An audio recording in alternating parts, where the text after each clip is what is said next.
Students, today we'll discuss the carotid triangle boundaries and contents. So last week we had discussed the anti-triangle and its divided by the digastric muscle and superior belly of the homoid into submental triangle, digastric triangle, muscular triangle and carotid triangle.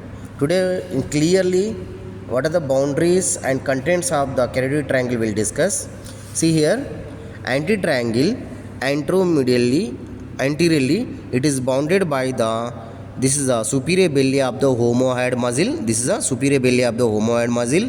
Laterally bounded by the anterior border of the sternocleidomastoid muscle. From here, see, this is the superior belly of the homoid up to here. From here to here, sternocleidomastoid muscle. Next, after lifting this submandibular gland inside, see here, inside posterior belly of the digastric muscle is there. So from hyoid bone to up to the mastoid process where the sternocleidomastoid muscle is inserted. So from here to here, this is the base of this superiorly, that is the posterior belly of the digastric muscle. Anteriorly, this is the superior belly of the homoid, laterally by the anterior border of the sternocleidomastoid muscle. So in this triangle, the contents actually that is the common carotid artery, internal jugular vein, vagus nerve. These three contents covered by the carotid sheath. That carotid sheath is formed by anteriorly pretracheal fascia, posteriorly prevertebral fascia.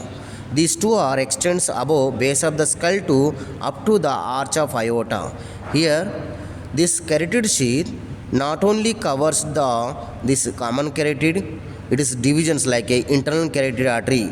This carotid sheath cannot cover the external carotid artery. Remember this, external carotid artery not covered by the carotid sheath. So only common carotid, internal carotid artery, vagus nerve and internal jugular veins, these three are covered by the carotid sheath. It is formed anteriorly by the pretracheal fascia, posteriorly prevertebral fascia. See here. So in front of this carotid sheath, this is a carotid sheath. This is a carotid sheath. This is covered with the contents which are present in this triangle. So in front of this carotid sheath, we can identify the AnsaCervicalis. See here. This is the AnsaCervicalis. This is the AnsaCervicalis.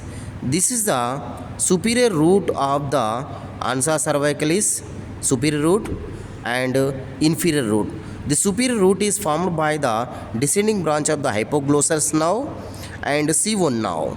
The continuation as it descends. But whereas the descending branch, it is by the C2, C3 comes downwards and unite together to form a loop in front of the carotid sheath. That's why we are calling the AnsaCervicalis. This is the AnsaCervicalis. See, very thin nerve fibers. When you are pulling it, separates. So this AnsaCervicalis going to supply to AnsaCervicalis give a three branches. These are going to supply to the strap muscles. That is the sternohyoid,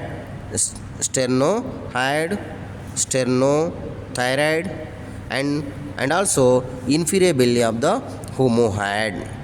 But whereas the superior belly of the homoid muscle supplied by the superior root of the AnsaCervicalis, that is C1.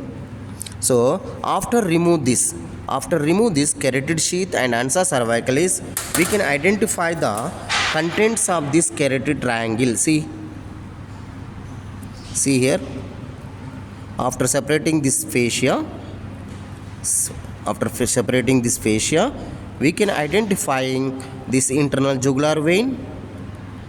See, this is a common carotid artery. This is a vagus nerve. See, this is a vagus nerve. This is the internal jugular vein. This is the internal jugular vein, vagus nerve, common carotid artery. Next, in the next dissection, we'll discuss how this common carotid is divided into at the level of the thyroid cartilage level, how the internal carotid artery and external carotid artery and its branches will discuss.